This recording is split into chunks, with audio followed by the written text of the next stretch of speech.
ETF index mutual funds నేర్చుకుని stock మార్కెట్లో రాణించాలనుకుంటున్నారా? వెంటనే ఈ నెంబర్కి కాల్ చేయండి.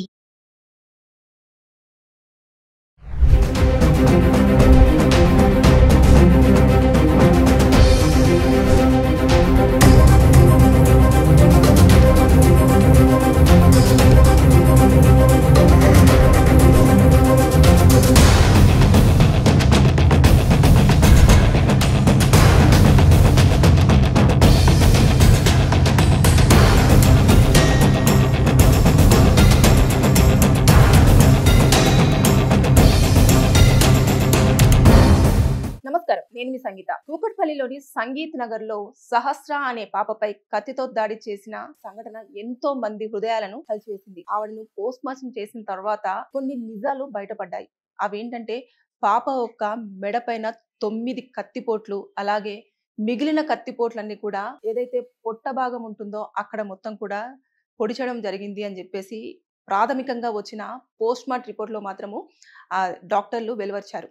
అయితే ఈ సంఘటనను చూసుకుంటే ఒక్కసారి మనం ఏదైతే పాప ఒంటరిగా ఉందో అప్పుడు వాళ్ళ ఇంట్లో కూడా 3 చాకులు ఉంటాయి. అవి కూరగాయలు కట్ చేయడానికి యూజ్ చేసే కత్తులు. వాటిలో ఒక కత్తి మాత్రమే మిస్ అయింది. మిగతా 2 కత్తులు కూడా అక్కడే ఉండడం జరిగింది అని చెప్పేసి పోలీసులు కూడా దాన్ని పరిశీలించడం జరిగింది. అయితే ఇక్కడ ఎవరైతే పాపను హత్య చేశారా అంటూ ఎవరైతే ఒక నిందితుని అనుమానితుడుగా పోలీసులు అదుపులోకి తీసుకున్నారో ఆ వ్యక్తితో పాటు ఇంకొక 2 పర్సన్స్ ను కూడా పోలీసులు అదుపులోకి తీసుకోవడం జరిగింది. ఎందుకంటే ఇప్పటికీ సహస్ర పాప చనిపోయి 24 అవర్స్ అవుతున్నా కూడా ఎలాంటి ఎవిడెన్స్ అనేది పోలీసులకు చిక్కలేదు. దీంతో పోలీసులు తలబట్టుకునే పరిస్థితి అయితే నెలకొన్నది. ఎందుకనంటే పాప ఒంటరిగా ఉన్నప్పుడు ఎవరు వచ్చారు, ఎందుకు వచ్చారు, వీళ్ళకు ఫ్యామిలీతో ఎప్పుడైనా ఎవరికైనా గొడవలు ఉన్నాయా, లేదంటే ఏదన్నా కుటుంబ నేపథ్యంలో ఏమైనా గొడవలు ఉన్నాయా అన్న ధోరణిలో ఎక్కువగానే పోలీసులు మొత్తం కూడా ఎవిడెన్సెస్ కలెక్ట్ చేయడానికి ట్రై చేస్తున్నప్పటికీ కూడా ఎక్కడా కూడా అసలు పోలీసులకు ఎలాంటి చిన్న ఎవిడెన్స్ కూడా దొరకట్లేదు. కాకపోతే ఆ సీసీటీవీ ఫుటేజ్ లో మాత్రం ఒక వ్యక్తి 4 నుంచి 5 సెకండ్ల పాటు ఆ సీసీ కెమెరా నుంచి అలా వెళ్ళడం అనేది చూశారు. అలాగా ఒక 2 వ్యక్తులు కూడా కొంచెం అనుమానంగా కనిపించడంతో వారి ముగ్గురిని పోలీసులు అదుపులోకి తీసుకొని విడివిడిగా వారిని విచారించడం జరుగుతుంది. అంటే ఒక్కొక్కరిని ఒక దగ్గర ఒకరినొక దగ్గర అలా మొత్తం విచారణ అనేది జరుగుతూ ఉంది. అయితే ఇక్కడ మనం ఒక్కసారి ఈ కేసును చూసుకుంటే 24 కత్తిపోట్లు అని అంటే ఒక్కసారి ఇమాజిన్. అది కూడా ఎంత ఎక్స్పర్ట్స్ అయితే మాత్రం అలా చేస్తారు. ఎంత కోపం ఉంటే పాపను, చిన్న పాపను అంతగా పొడిచే ఉంటారు. అంటే ఆ కత్తి కూడా ఎంతవరకు దిగింది అంటే లోతుకి, ఇవన్నీ కూడా ప్రతిదీ ఆ రిపోర్ట్ లో రావడం జరుగుతుంది. అంటే ఎక్స్పర్ట్స్ చేశారా, లేదంటే నార్మల్ పర్సన్స్ చేశారా, లేదంటే ఏదైనా కక్ష వల్ల చేశారా, లేదంటే కుటుంబ నేపథ్యంలో ఏమైనా గొడవలు ఉన్నాయని చెప్పేసి ఆ పరంగా చేశారా, దేనికి చేశారు అనే దానిపైన పోలీసులు ఇప్పుడు ఈ రిపోర్ట్ వచ్చిన తర్వాత ఎక్కువగా ఆలోచనలు అనేవి చేస్తూ ఉన్నారు. ఎందుకంటే ఇప్పటి వరకు కూడా అక్కడున్న ఏదైతే వాళ్ళు ఉంటున్నారో ఆ పరిసర ప్రాంతాల్లో అందరినీ ఎంక్వైరీ చేసినా కూడా వారితో ఎవరికి కూడా ఎలాంటి గొడవలు అనేవి లేవు అనే ఒక ఇన్ఫర్మేషన్ పోలీసులకు రావడం జరుగుతుంది. కానీ మరి ఎవరు చేశారు అని అంటే ఆ సీసీ కెమెరా ఫుటేజ్ చూస్తే ఆ ఒక్క పర్సన్ మాత్రమే ఒక 4 నుంచి 5 సెకండ్లు చెప్పాను కదా, దాని ప్రకారంగానే కనిపిస్తున్నాడు తప్పించి ఆ లోపలికి ఎవరైనా వచ్చినట్టు కానివ్వండి, బయటికి వెళ్ళినట్టు కానివ్వండి, ఇలాంటివన్నీ ఏమీ రికార్డ్ అవ్వలేదు. సంగారెడ్డి నుంచి ఒక 5 సంవత్సరాల క్రితం ఈ బ్రతుకు తెరువు కోసం వచ్చిన కృష్ణ రేణుకల పిల్ల పాపనే సహస్ర.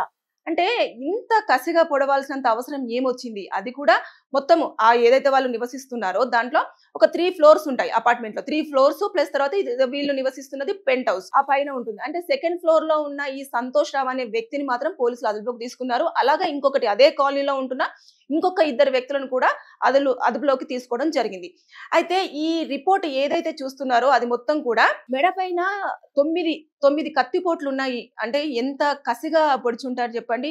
బేసిక్ గా నార్మల్ పర్సన్స్ ఒకవేళ నిజంగానే నార్మల్ గా కోపం ఉంది, వీళ్ళని ఎలాగైనా సరే పనిష్మెంట్ చేయాలి, వీళ్ళ కూతురు లేకుండా పోతే వీళ్ళు ఖచ్చితంగా జీవితాంతం ఏడుస్తారు అనుకునే వాళ్ళు ఏం చేస్తారు, 1, 2 కత్తిపోట్లతోటి సరిపెట్టుకుంటారు. అలా కాదు, వాళ్ళు ఏం చేశారు, 24 కత్తిపోట్లు అంటే చిన్న విషయం కాదు. పాప ఎంత అల్లాడిపోయి ఉంటది ఒకవేళ తను మెలుకుతో ఉంటే.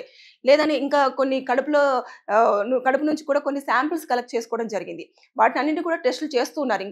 ఇంకా పూర్తి స్థాయిలో పోస్ట్ మార్టం రిపోర్ట్ అనేది బయటికి రాలేదు. ప్రాథమికంగా ఇలా మొత్తం ఇన్ని కత్తిపోట్లు ఉన్నాయి అని చెప్పేసి అనేది మాత్రమే బయటికి ఇన్ఫర్మేషన్ రావడం జరిగింది. అంతేగాని ఫుల్ ఫ్లెడ్జ్డ్ గా పోలీసులు మాత్రం ఇలా జరిగింది, ఇలాగే జరిగింది అని అయితే ఇంకా డాక్టర్స్ కానివ్వండి, అలాగే పోలీసులు కానివ్వండి దీన్ని అధికారికంగా ధృవీకరించలేదు.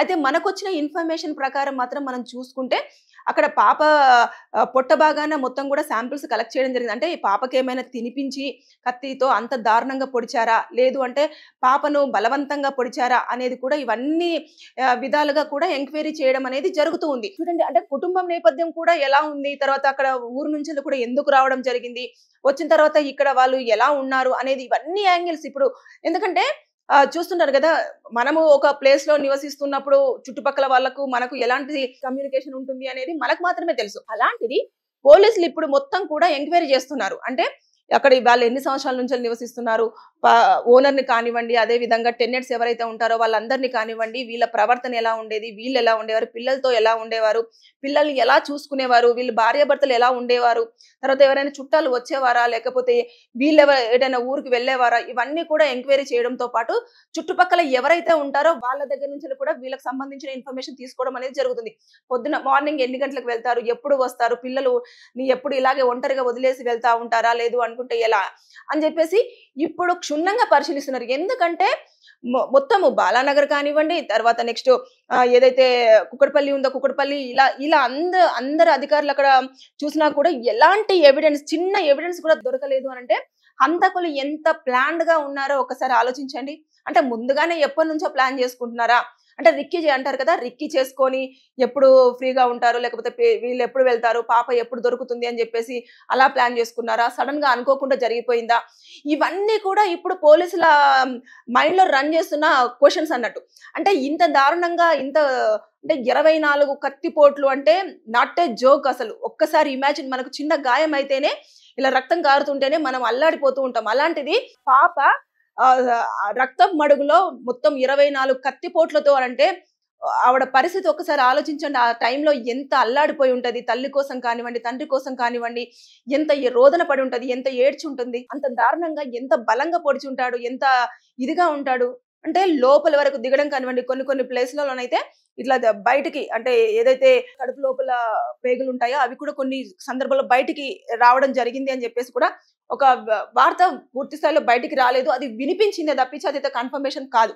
అంటే చూడండి, హంతకుడు ఒకవేళ దొంగతనానికి వచ్చినా, లేదంటే పాపను ఏదైనా చెయ్యాలని వచ్చినా కేవలం వాళ్ళ కాన్సన్ట్రేషన్ వాటి మీదనే ఉంటుంది. వాళ్ళు ఆ పని చేసుకొని వెళ్ళిపోయేవారు. కానీ అలా రాలేదు ఇక్కడికి వచ్చిన వ్యక్తి. ఏదో ఒకటి చెయ్యాలి అన్న దాంతో వస్తే బంగారమో, లేకపోతే ఇంట్లో ఉన్న వస్తువులో, లేకపోతే పాపను భయపెట్టించో, లేకపోతే కట్టేసో, లేకపోతే పాపని ఏదైనా అఘాయిత్యం చేయాలంటే అఘాయిత్యం చేసో వెళ్ళిపోయేవారు. అలా కాకుండా ఎప్పటి నుంచో ఉన్న పగన, లేదంటే బంధువులు ఎవరైనా వీరిని ఇలా చేశారా, చాలా రకాల అనుమానాలు, ఎన్ని అనుమానాలు రేకెత్తుతున్నాయంటే ఇప్పుడు తల్లిదండ్రులను కూడా అనుమానించాల్సిన పరిస్థితి కూడా వచ్చింది. అంటే తల్లి తరపు నుంచి కానివ్వండి, తండ్రి తరపు నుంచి కానివ్వండి, ఏమైనా ఇదివరకు ఏమైనా గొడవలు జరిగినాయా, లేకపోతే వేరే ఇంకేమైనా ఉన్నాయా అన్న యాంగిల్ లో కూడా పోలీసులు ఆలోచన చేస్తున్నారు. ఏదేమైనప్పటికీ కూడా సహస్ర పాప మన మధ్య లేదు.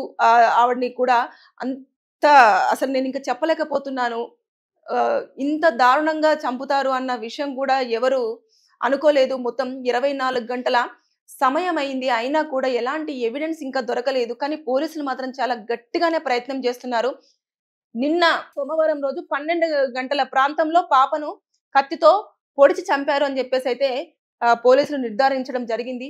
కానీ ఆ తర్వాత నుంచి కూడా ఇప్పటి వరకు ఎక్కడ కూడా హంతకుడు ఏదైతే కత్తితో పొడిచాడో ఆ కత్తి కూడా లేకుండా ఓన్లీ ఏవైతే ఇంట్లో ఉంటాయో 3 కత్తులలోకి వెళ్ళి 2 కత్తులు అక్కడే వదిలేసి ఏదైతే కత్తితో పొడిచాడో ఆ కత్తిని తీసుకొని వెళ్ళిపోవడం జరిగింది.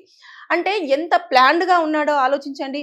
అంటే అంత చిన్న పాపని చంపితే మరి పోలీసులు నన్ను అరెస్ట్ చేస్తారేమో, నాకు ఇలాంటి జీవిత ఖైదీ పడే అవకాశాలు ఉంటాయో లేదో, ఇవన్నీ ఒక్కసారి కూడా ఆలోచించలేదు. అంటే మనుషులు ఎలా తయారయ్యారంటే ఏదైనా క్రైమ్ చేస్తున్నప్పుడు ఆలోచించట్లేదు, ఆలోచించకుండా వారికి నచ్చింది చేసేస్తున్నారు, వెళ్ళిపోతున్నారు, దొరకము అని చెప్పేసి. మళ్ళీ అది కాకుండా వాళ్ళ మధ్యలోనే తిరుగుతూ ఉన్నారు. ఏదేమైనా సరే కానీ ఒకటేంటంటే సీసీ కెమెరా ఫుటేజ్ లో ఏదైతే చూసారో ఆ పర్సన్ ని మాత్రం అదుపులోకి తీసుకున్నారు. అలాగే ఇంకొక అనుమానితులుగా ఉన్న వాళ్ళను అదుపులోకి తీసుకోవడం జరిగింది. అంటే ముగ్గురిని డిఫరెంట్ వేలల్లో కూడా వారిని ఇంట్రాగేషన్ చేస్తూ ఉన్నారు. వారి దగ్గర నుంచి ఎలాంటి సమాచారం వచ్చినా కూడా పోలీసులు దాన్ని కూడా వెంటనే బయటకు ఎక్స్పోజ్ చేయట్లేదు. అంటే మొత్తం పూర్తి స్థాయిలో కేసును మొత్తం డీల్ చేసిన తర్వాతనే మనకి అంటే ఏదైతే మీడియాకు కానివ్వండి, అదే విధంగా తెలియాలి అంటే డిజిటల్ మీడియాలో కూడా వాళ్ళు అనౌన్స్మెంట్ చేయడానికి రెడీగా ఉన్నారే కానీ చిన్న ఇన్ఫర్మేషన్ రాగానే వచ్చింది అని చెప్తే ఎక్కడైతే క్రైమ్ చేసిన పర్సన్ ఉంటారో ఆ పర్సన్ తప్పించుకునే అవకాశాలు ఉంటాయి. కాబట్టి పోలీసులు కూడా ఎప్పటికప్పుడు ఇన్ఫర్మేషన్ అంతా కూడా బయటికి ఎక్స్పోజ్ అవ్వకుండా చాలా జాగ్రత్తలు తీసుకోవడం జరుగుతుంది. ఏదేమైనా సరే కానీ ఇదైతే చాలా ప్రీ ప్లాన్డ్ మర్డర్ గానే నేనైతే దీన్ని భావిస్తున్నాను. రీజన్ ఏంటనంటేను కోపంలో అయితే 1-2 కత్తిపోట్లు అలా కాకుండా 24 కత్తిపోట్లు అంటే ప్లాన్ ప్రకారం జరిగిందనేది నా ఒపీనియన్. Thank you.